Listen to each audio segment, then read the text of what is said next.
Hello everyone. आइए आज फिर हम लोग आरएसी का इम्पॉर्टेंट क्वेश्चन का लेक्चर शुरू करते हैं।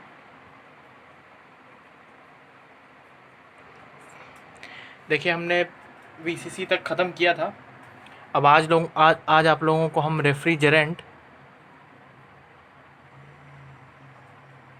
रेफ्रिजरेंट वाला जो है, यानी इसको हम लोग क्या बोलते हैं, प्रशीतक।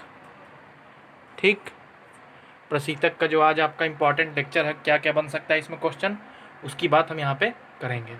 ठीक, देखिए थोड़ा सा यहाँ पे बात करेंगे इम्पॉर्टेंट लेक्चर में कि पहले तो जो पिछला लेक्चर आप लोगों को हम बताए हैं, सब लोग देखे ही होंगे कैसे क्या है।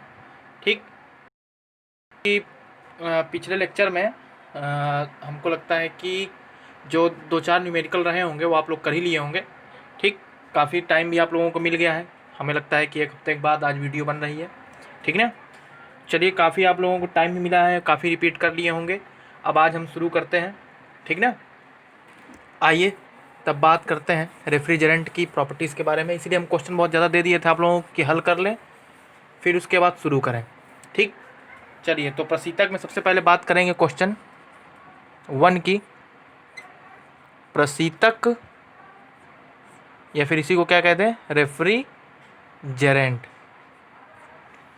REFGERANT, रेफ्रिजरेंट, प्रशीतक क्या है।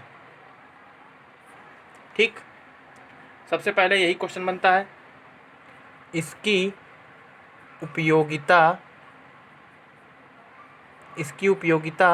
पर प्रकाश डालिए। इसकी उपयोगिता पर प्रकाश डालिए। ठीक, पहला क्वेश्चन आप लोगों के सामने, प्रशीतक क्या है, प्रशीतक की उपयोगिता या इसकी उपयोगिता पर प्रकाश डालिए। ठीक ना, देखिए हम आपको बता ही चुके हैं प्रशीतक के बारे में कि क्या है। नॉर्मली प्रशीतक की डिफिनेशन भी हम आपको दिखा चुके हैं कि क्या होता है, कैसे होता है। हम बोले थे आप लोगों को कि अगर नहीं समझ में आएगा तो बताइएगा, लेकिन हमें लग रहा है कि सब कुछ आप लोगों को समझ में आ रहा है, क्योंकि कोई कमेंट होता नहीं है। ठीक ना, तो चलिए ठीक है, हम आप लोगों को थोड़ा सा बताते भी चलते हैं कि प्रशीतक है क्या। ठीक, देखिए हम बोले थे कि जब हम लिखाए थे वहाँ पे, तो हम बोले थे कि ऐसा मटेरियल या फिर कोई ऐसा सब्सटेंस जिसका प्रयोग हम क्या करते हैं, रेफ्रिजरेशन को प्राप्त करने के लिए करते हैं। ठीक ना, प्रशीतक क्या है, रेफ्रिजरेशन को प्राप्त करने के लिए करते हैं, वही क्या होता है, रेफ्रिजरेंट होता है। यानी कुल मिला जुला के ठंडापन, कैसा ठंडापन, जो रेफ्रिजरेंट से, कूलिंग नहीं। कूलिंग और रेफ्रिजरेशन दोनों में अंतर बता चुके हैं। ठीक, तो यहाँ पे कूलिंग से हमारा तात्पर्य नहीं है, कूलिंग नहीं समझेंगे कोई लोग। ठीक ना, तो रेफ्रिजरेंट क्या है, अब इसकी उपयोगिता ये तो हम बता दी। इसकी उपयोगिता, एक उपयोगिता हम बता देते हैं, फ्रिज वाला, और बाकी सब आप जानते हैं, लाखों उपयोगिता इसकी, आप लिखना चाहें तो लिख सकते हैं। ठीक ना, कैसे क्या होता है, किस तरह से होता है। लाखों का मतलब ये नहीं 1 लाख, यानी कि कई 10-12 लिख लीजिए, वही आपके लाख के बराबर है। कुल मिला जुला के एसी में, फ्रिज में, आप देखेंगे आइस प्लांट में, ठीक ना, एरोप्लेन में, ठीक, कहाँ कहाँ आपके बाइक में, बाइक कह रहे हैं, जो 4 व्हीलर होती है वो, ट्रेन में, कितनी जगह इसकी उपयोगिता होती है रेफ्रिजरेंट की, कूलिंग करने के लिए। ठीक, बस आपको वहाँ सोचना है कि जहाँ पे कूलिंग होती होगी वहीं पे ये रेफ्रिजरेंट प्रयोग होता है, बस खत्म काम।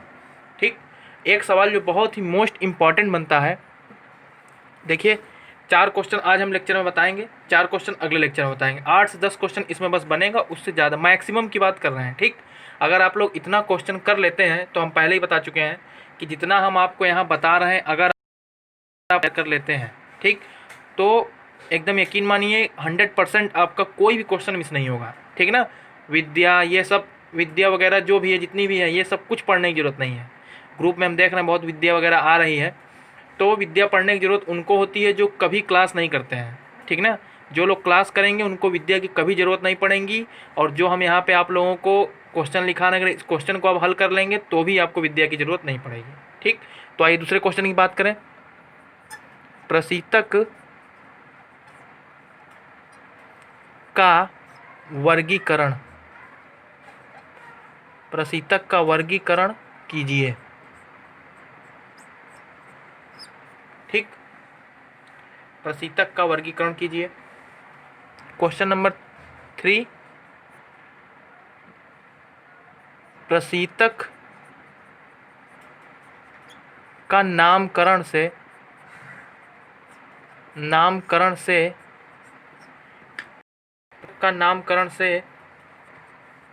क्या तात्पर्य है?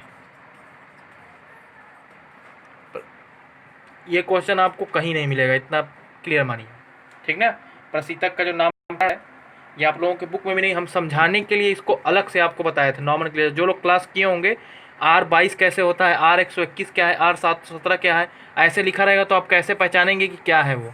हमने कहा था ये अमोनिया वाले में आता है। कैसे अमोनिया वाले में आता है ये आप कैसे समझेंगे, जो क्लास किए होंगे वो समझ ले जाएंगे, ठीक। तो यहाँ पे आप नामकरण कैसे करेंगे, ये नामकरण यहाँ पे दिया हुआ है आपका। एक क्वेश्चन आता है, जैसे मान लीजिए कि एक क्वेश्चन इस तरह से उठा दिया, प्रशीतक